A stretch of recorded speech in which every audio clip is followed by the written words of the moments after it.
Нов топлотен бран доаѓа кон истокот. Викендов температурите ќе бидат близу до 40 степен. Високите температури во лето не се нешто непознато, но сонцето веќе одамна не е тоа што беше, па ризикот по здравјето е присутен. Поради високото УВ зрачење, први на удар се кожата и очите. Најдобар фактор е да се заштитат со крема, значи со висок фактор.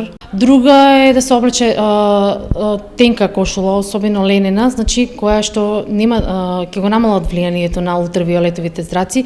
Високите температури покрај тоа што имат штетно зрачење, имат и многу брзо не ги сушат нашите очи и е пожелно или почесто да се ги мијат лицето и очите или има вештички солзи. Внимателно секако треба и со храната. Да треба да е лека, да е зачестена, да не е се големи оброци, да е богата со многу течности, секако тие се внесуваат и индиректно преку она што го кажуваме секогаш растенијата и конечно да се употребуваат минерални напитоци, тоа се минерални води, супи, чорби и слично. Најголемо освежување секако е водата, особено она од градскиот водовод, која се троши како никогаш досега.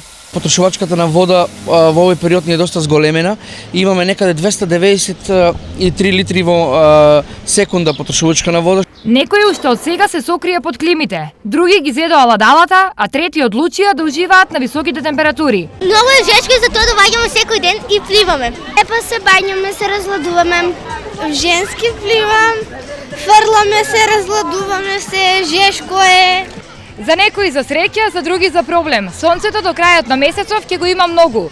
Подгответе се добро, зашто јули и август по традиција се најжешките месеци во годината.